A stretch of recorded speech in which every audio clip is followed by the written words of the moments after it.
For decades, buying a Jeep meant buying freedom. Now it could mean paying six figures, driving a rolling computer, and wondering if the next model even deserves the badge. Here's why thousands of owners think Jeep is changing for the worse. It all started falling apart in 2018. That year, Jeep sold 973,227 cars in the US, an all-time record. The Wrangler alone moved 240,000 units. Dealers couldn't keep them on the lot. Jeep was the brand printing money for the whole company.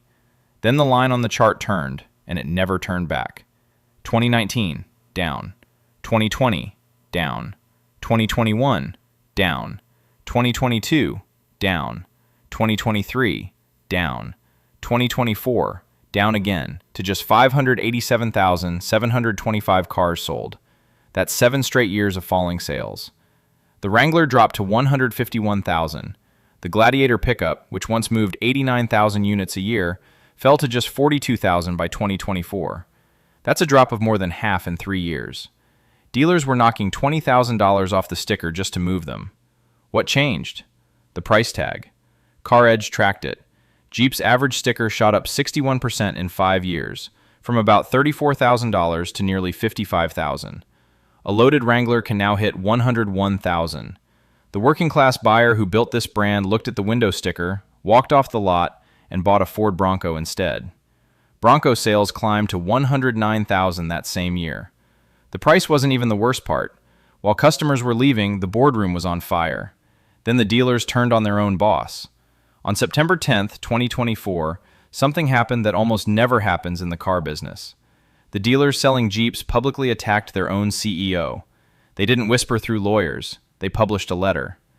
The chairman of the National Dealer Council, Kevin Farish, accused CEO Carlos Tavares of the rapid degradation of the Jeep, Ram, Dodge, and Chrysler brands. He wrote, "You created this problem." He noted Tavares had picked up about $38 million in pay the year before, more than any car CEO on earth except Elon Musk. Then came the line that hit like a brick. Investor lawsuits, supplier lawsuits, strikes, the fallout is mounting. Stellantis said they took absolute exception to the letter. 11 weeks later, on December 1st, 2024, Tavares was gone. The board accepted his resignation with immediate effect. French paper Les Echos reported the truth. He didn't quit. He was pushed. The damage was done. 2024 profits fell 70%. Full-year North American shipments dropped 25%. Then came 2025, the year nobody at Stellantis will ever forget. The company posted a net loss of 22.3 billion euros, $26.3 billion, the first annual loss in company history. 25.4 billion of it was a write-down on the EV plan Tavares had pushed for years. One analyst called it jaw-dropping. The 2026 dividend was killed. New CEO Antonio Filosa said the results showed the cost of overestimating the pace of the energy transition. In plain English, they bet the farm on electric cars. They lost.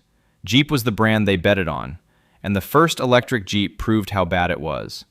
The Wagoneer S was supposed to be the proof that Jeep could go electric without losing its soul.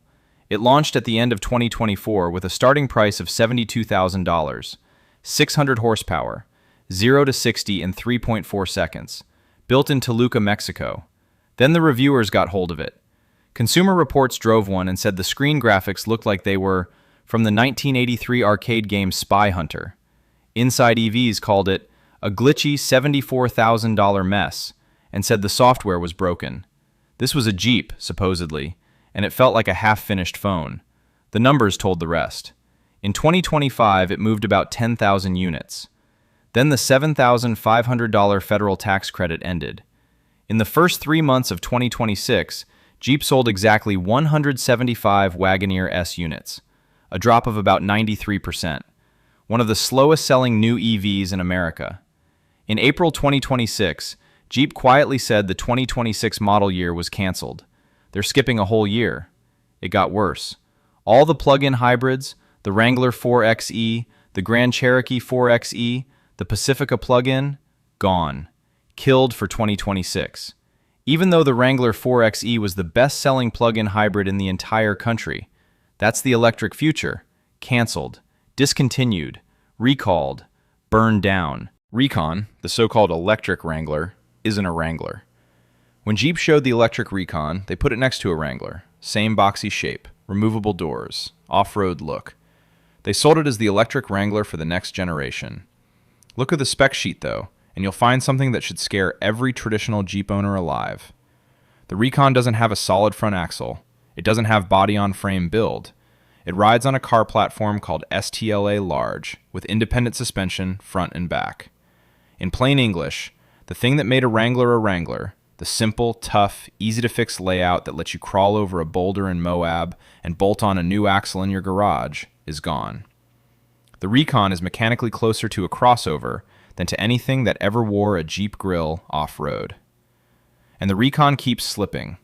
First it was a 2024 launch, then delayed again to early 2026. Meanwhile, the new gas Wrangler quietly went deeper into screens. The 2024 refresh added a 12.3-inch touchscreen and slimmer rectangular vents. Standard tech now does what buttons used to do. The dashboard runs on a system Stellantis built with Foxconn through a joint venture called Mobile Drive, and on cloud software co-developed with Amazon. They even announced an AI off-road coach that would talk to the driver, plus Amazon Fire TV inside the cabin. The Smart Cockpit project got most of the headlines, then quietly shrank when the budget was cut. That sounds small, but the honest, mechanical feel of a Jeep, the part that made you slap the dash with your hand, is getting traded for glass and graphics built by phone factories and AI voice scripts. Before we get into the biggest change of all, if you want to keep your Jeep running for hundreds of thousands of miles without wasting money on expensive repairs, check out my 500,000-mile Jeep blueprint. The link is in the description below. The V8 is dead. Or maybe it isn't. Or maybe it's coming back. For decades, if you wanted a Hemi V8 in your Grand Cherokee, you got one. Then, in 2023, the 5.7-liter Hemi was killed in the Grand Cherokee. In 2024, the bigger L's V8 followed. The legendary 6.4-liter in the Wrangler 392 was stretched into 2025 only as a final edition. By the 2026 Grand Cherokee, you can pick the 3.6-liter V6 or a new 2.0-liter Turbo 4. Towing dropped by about 1,000 pounds compared to the old V8. The replacement story isn't clean either. The new Hurricane twin-turbo inline-6 that took over for the Hemi in the Wrangler is throwing early misfire codes and oil leaks in owner reports, with long-term reliability still unproven. Then it gets weird. As soon as U.S. emission rules loosened in 2026, Stellantis started racing to bring V8s back. Autoblog reported the company is now scrambling to revive the Hemi before the window slams shut again. Ram CEO Tim Kuniskis said it loud. "You take away my choice? I don't want to come and buy your car." That's the confession. They killed the engine the customer wanted, lost the customer, and now they're trying to undo it. The whiplash of choices being made not by Jeep engineers, but by spreadsheets in Amsterdam. Your Jeep is now a snitch. Here's the part most owners don't even know is happening. Modern Jeeps collect data, a lot of it. Where you drive, how hard you brake, how fast you take corners, when you charge. And that data has a price tag.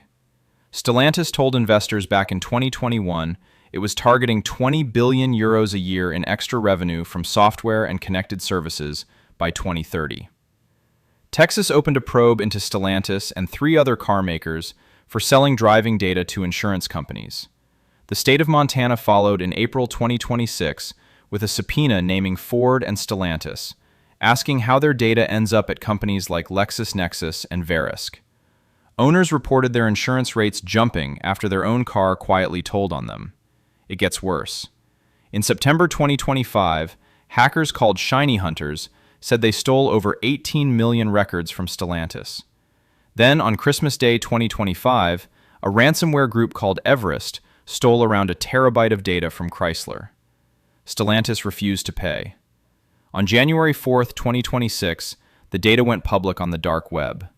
Social security numbers, dates of birth, home addresses of Jeep buyers. A class action lawsuit was filed in Michigan within weeks. The lead plaintiff had bought a 2023 Jeep Gladiator.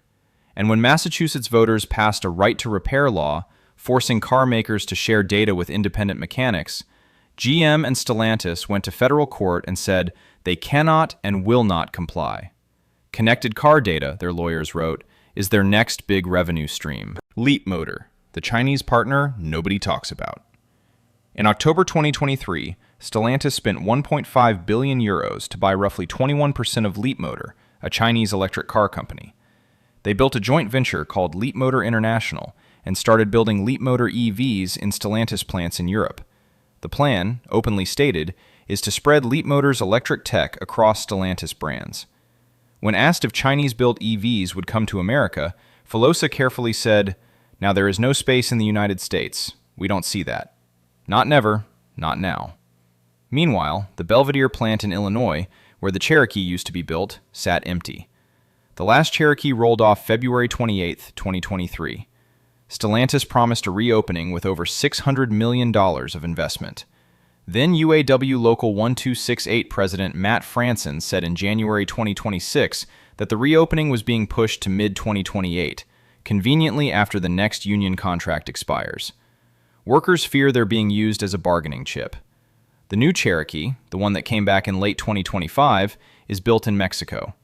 It's a hybrid-only crossover with a 1.6-liter engine. Nothing about it would be recognized by someone who bought a Cherokee in the 1990s. And in Europe, the best-selling new Jeep is the Avenger, a tiny car platform crossover built in Tychy, Poland. It even won European Car of the Year in 2023. That's where this brand is heading. Small, electric, front-wheel drive, built on the same car platform as a Fiat or a Peugeot.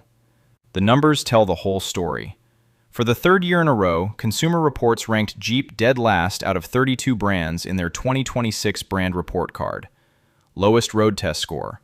Lowest owner satisfaction of any brand on the market. J.D. Power's 2025 dependability study put Jeep at 275 problems per 100 cars, against an industry average of 202. The worst industry result since 2009. And Jeep was sitting third from the bottom.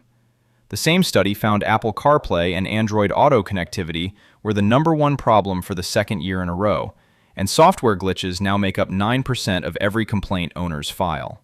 It's not just the EVs catching fire. 2 weeks before the 320,000-unit battery recall, Stellantis recalled another 112,859 Wrangler and Grand Cherokee 4xe units because leftover casting sand was inside the engines. 36 of those engines had caught fire. Jeep CEO Bob Broderdorf sent owners a personal email saying, "Please accept our sincerest apologies," and offered them a $100 gift card. Wrangler 4xe owner and YouTuber Chris Hall wasn't sold. Time will tell. If we start having fires again, I don't know what to say about that. Owner Mike Massack put it simpler. The company can't have more strikes. Forums and Reddit threads filled up with the same line, that owners no longer feel like the customer, they feel like the test driver. The man who designed the Jeeps everyone loved, Mark Allen, who ran Jeep design for almost 3 decades and started the famous Easter egg tradition with the 2011 Grand Cherokee, retired in May 2023. The institutional memory is walking out the door. The Easter eggs are now being crowdsourced while Amazon AI and Foxconn smart cockpits take over the dashboard. So is Jeep about to lose what made it great? Look at what's actually happening. The cheap Jeeps are gone. The Cherokee was killed and brought back as a Mexican-built hybrid. The Renegade is gone. The V8 is gone, maybe coming back. The plug-in lineup is gone. The Wagoneer S is on pause. The Recon drops the solid axle and the body on frame. Your driving data is on the dark web. The CEO got pushed out in a coup. The company lost $26 billion in 1 year. The dealers are publicly fighting their own bosses. The Chinese EV partner is loading electric platforms into Stellantis plants. The dashboard is built by Foxconn. The cloud is built by Amazon. And the man who designed what a Jeep looks like walked out the door in 2023. The Jeep that made it great was a deal. Cheap to buy, simple to fix, yours forever.